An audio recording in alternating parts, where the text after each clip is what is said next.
Good afternoon, good evening. So, just out on a wee wander, kicking about, up the law here, and I'm really feeling these trees right now. It's that kind of way when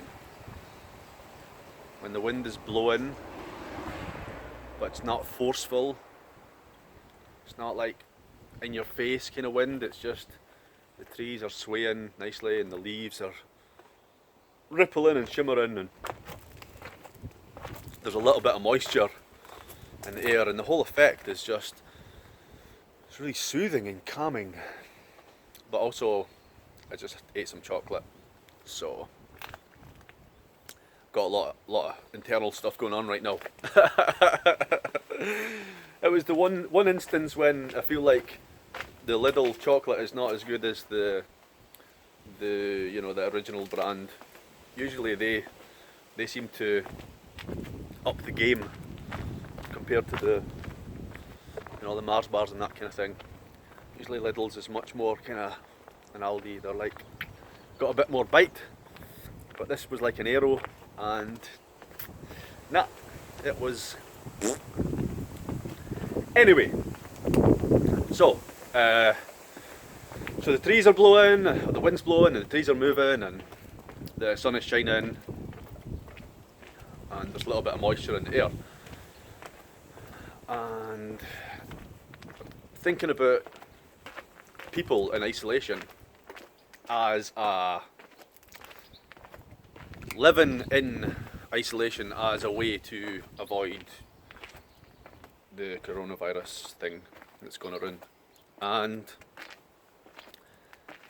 yeah, I mean, if you've got serious health issues, if you're really old, if you have lung conditions or heart positions, or you're really overweight or something like that, then it's probably best that you attempt to take some kind of shelter and refuge and sit this out a bit and see how things develop, and if they come up with any kind of medications that can help people through the process when they do eventually get infected. But if you're relatively generally quite healthy, then, and well, two things. One is, if you are at risk or at greater risk than most people, you still want to be getting outside, and I'll come on to that in a minute. But if you are healthy and you're in these zones of like these kind of brackets of people that are very low risk, you need to be getting on with life as normal. Definitely didn't go near people that are vulnerable. You know, if your granny or something like that, didn't be visiting her and going about life as normal. But we need to be going about life as normal. We need to be getting infected, getting antibodies. We need to be getting the microbes and stuff like that. Because if we don't, and then this virus mutates and there's a second wave with a mutated strain of the virus, then shit could get real nasty real quick. Oh, it's really challenging to walk down this. This is super steep.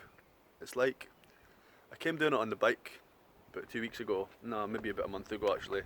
And there was a lot of braking going on. So, yeah. If you're healthy, fucking get on with it, crack on. Stay away from people that are vulnerable. If you are in the vulnerable groups of people, then sheltering at home's not great for you either. Definitely don't go to places where there's going to be a density of people, but you need to get outside. At the very least, you need to open your windows. So, how I got onto this was that a few years back, I spent some time in hospital, and I was in there for the best part of a year. And when I got out, my body was a bit soft, you know. Everything was just a bit soft. I hadn't really been doing much movement, and I was out of shape, and when I got out of the hospital, I tried to jump back into the old levels of fitness that I used to engage in, and my body was just like, nah, not happening. I had knee pain, I had hip pain, in my back, my lower back, my neck. It was just absolutely awful. It was just falling apart. And I got some rollerblades, and I tried to just go back to the skate park like that was going to be the solution. And I had a few falls, and I made it worse. I couldn't stand up for like properly. My body, I was fucked. It was totally fucked. Anyway, so I was going for massage fairly regularly, and that was alleviating some of the symptoms, but it wasn't actually getting to the root of the issue. And massage is fucking great, like especially if it's the therapeutic kind of thing to chill out a wee bit. But if you've got other stuff going on in your body, you need to get that looked at by somebody that understands the mechanics of the body, and they could go, this is the problem, bang, here's what needs to happen. And so for me, at that time, there was so many problems, and I came across Chris McDougall's book, Born to Run. And in that book, they talk about, like, it comes down to the feet, you know? And there are these runners called the Tarahumara, or the Raramuri. And they could run extraordinary distances, like 200-300 miles and stuff like this, you know? But they do it barefoot, or they do it with sandals that are just these flat pieces of rubber, you know, that doesn't affect the movement of the foot in any way, shape or form. And so, because that's really interesting when I started to learn about that, and how when the foot is cocooned, it doesn't get to function properly. And if you think of the dexterity of your hand, how much is going on there with the hand, and how like the things it can do, you know? Well, the feet's got that feedback system as well. Actually, there's more nerve endings per square inch in the foot than there is anywhere else in the body. And that's why when someone like tickles your foot, it's so fucking like, you can have such an extreme reaction, unless you've got a bit of a foot fetish and you're into that kind of thing, which is cool as well, right? There's no judgment here. So yeah, so I started to learn about like taking my feet out of the shoes that I've been wearing, because that's probably a conspiracy, to be honest, but most shoe manufacturers manufacture shoes that they use a mould that is not representative of the human foot. And so the toes will be squashed in, and the toes can deform, and bunions can be there, and they also put the shoes on a funny angle, so it's called like a heel to toe drop. And so that when you raise the heel up, then the whole rest of the body has to compensate. So the whole mechanics of the body goes out of alignment.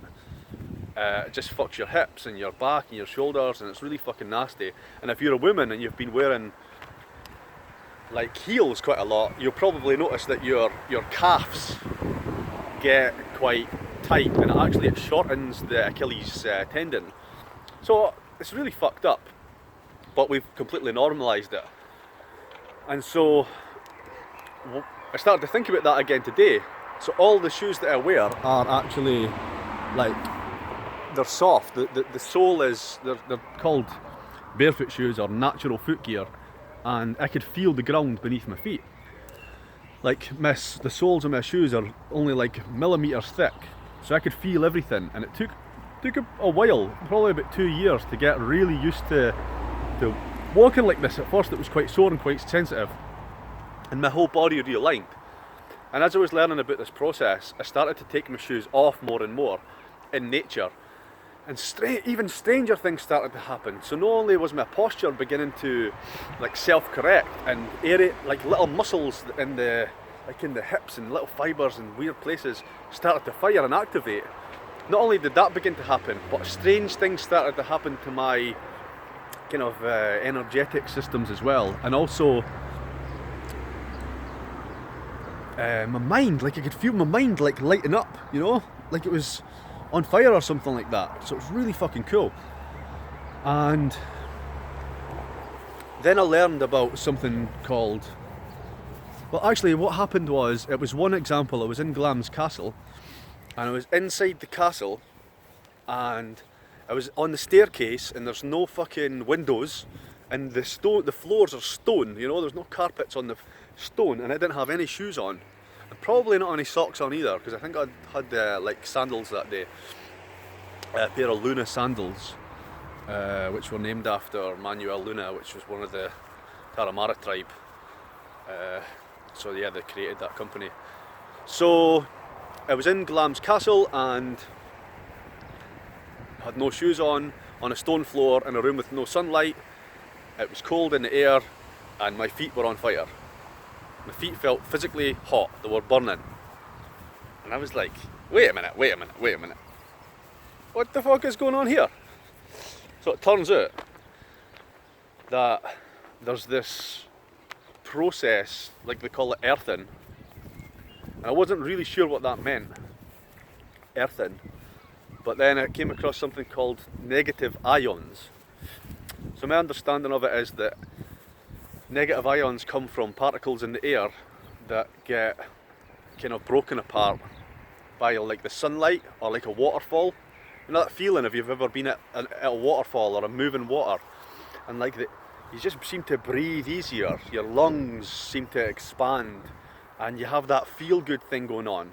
Well, actually, the idea or the theory is that somehow it allows serotonin to be produced, and it has like antidepressive qualities, and like it helps oxygen get to the brain somehow, these negative ions.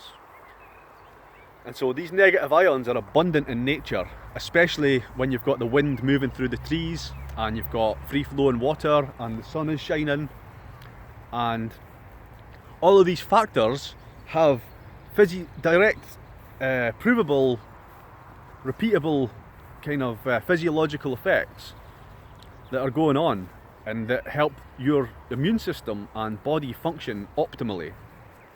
So this is why you need to get outside. This is why you've got to get outside, breathe air, open your home windows. Don't keep the windows closed and put the heating on to try and heat things up.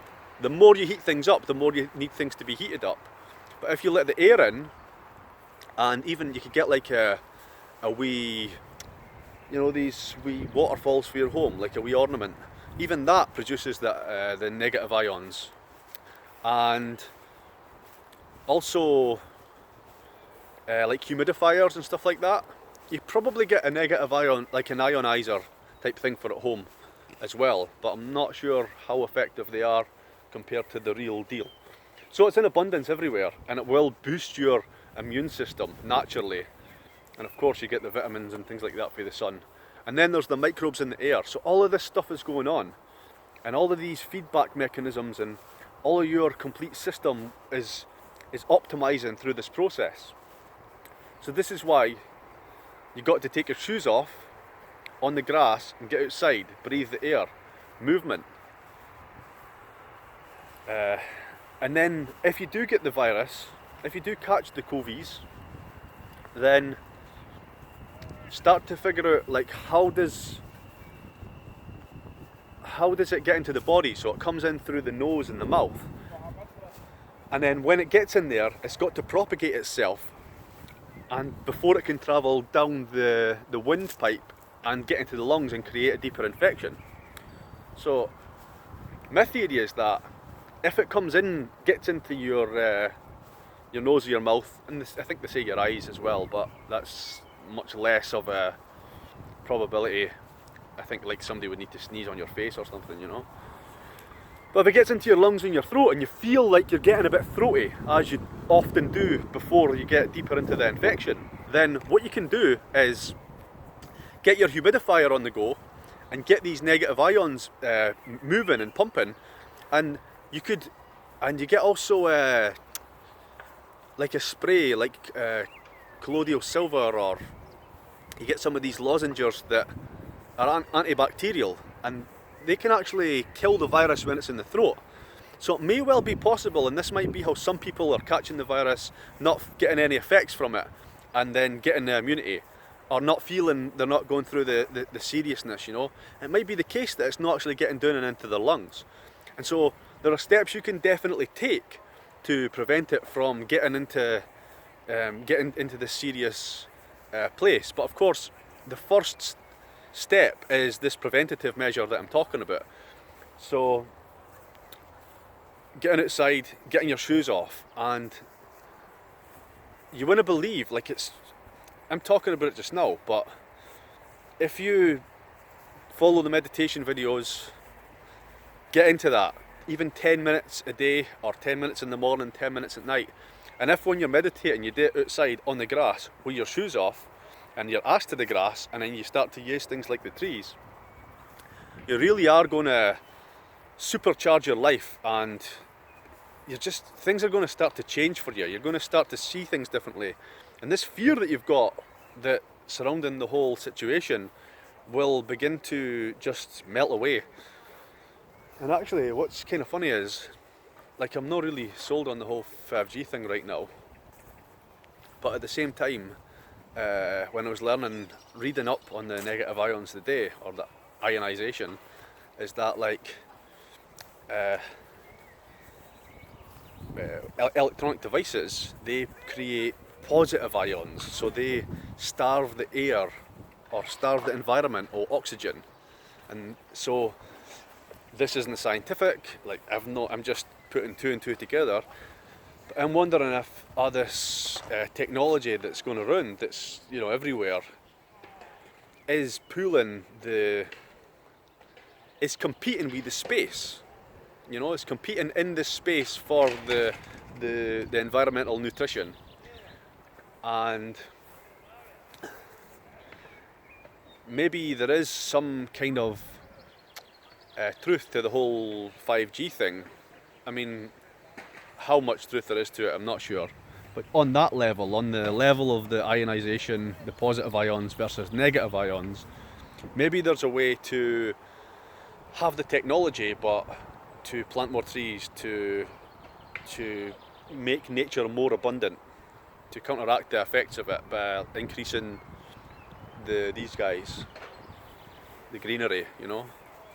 So yeah, no, I think we're just going to leave it there. I was going to go into a bit of a standing meditation, but already done a wee bit of meditation on the hill up there. So yeah, we'll leave it today at take your shoes off, allow your feet to begin to waken up, and get those microbes and negative ions into your system, and see how it feels. Peace.